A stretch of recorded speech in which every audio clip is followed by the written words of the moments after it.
Hi అండి, నేను మీ Anupama. Welcome back to Satya Anu recipe. ఇవాళ మన స్పెషల్ రెసిపీ మట్టి పాత్రలో వంకాయ పెరుగు పచ్చడి. పాతకాలపు రుచి, సూపర్ టేస్ట్. నేను చెప్పిన టిప్స్ ఫాలో అయ్యారంటే సూపర్గా వస్తుందండి. నేను చెప్పినట్టు చేసుకోండి, చాలా బాగుంటుంది.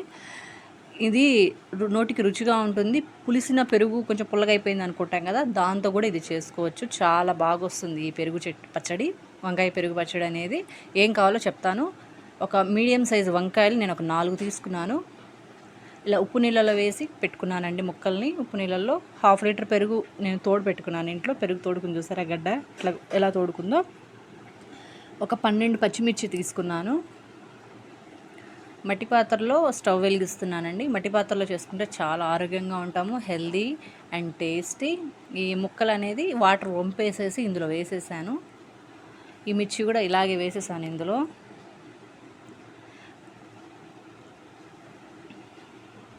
ఇందులో ఇప్పుడు కొంచెం ఆయిల్ వేసాను.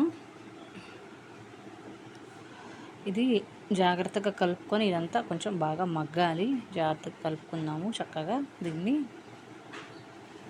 నేను దీంట్లో ఎన్ని రకాలైతే చేయగలము అన్ని రకాలు చేసి చూపిస్తాను. వెజ్ కానీ నాన్ వెజ్ కానీ. కల్లుప్పు వేసానండి, కొంచెం ముక్కలు త్వరగా ఉడుకుతాయి, మెత్తబడతాయి అన్నమాట వంకాయ ముక్కలు అనేది.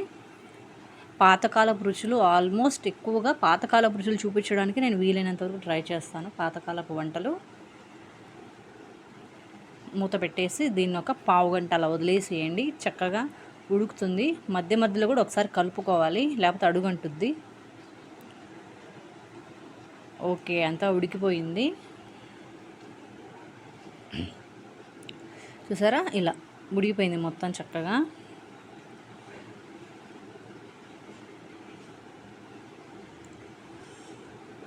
అంతా ఉడికిపోయిందంటే మిర్చి వంకాయ అనేది మెత్తబడిపోయింది, బాగా ఉడికిపోయింది.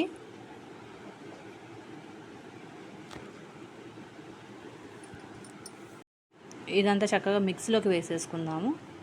మిక్సీ వేసుకొని ఇది పేస్ట్ చేసుకోవాలి. మీకు కావాలంటే ఇలా మిక్సీ వేసుకునేటప్పుడు ఇందులోనే ఒక అల్లం ముక్క కొంచెం వేసేసుకొని, ఒక చిన్న సైజు అల్లం ముక్క వేసి పేస్ట్ చేసుకోవచ్చు. లేదంటే అల్లం ముక్కని ముక్కలు కట్ చేసి ఇలా తాలింపు వేసేటప్పుడు ఇందులో కూడా వేసేసి ఫ్రై చేసుకొని అందులో వేసుకోవచ్చు.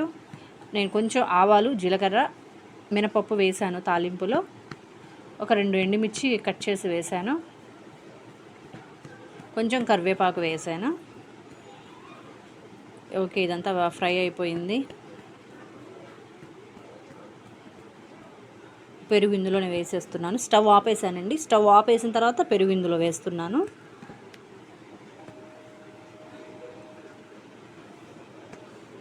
పులిసిన పెరుగు కూడా దీనికి మనం వాడుకోవచ్చు. పసుపు వేసాను ఇందులోనే.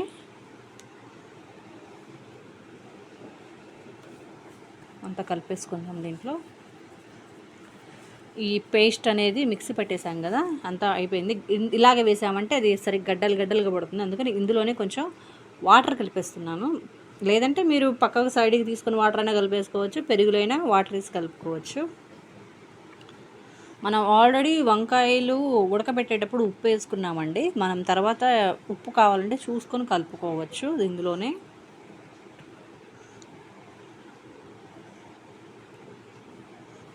ఈ పచ్చి ఉల్లిపాయలు అండి, ఈ పచ్చి ఉల్లిపాయలు ఇందులో వేస్తున్నాను. ఒక పెద్ద ఉల్లిపాయ కట్ చేసుకున్నాను.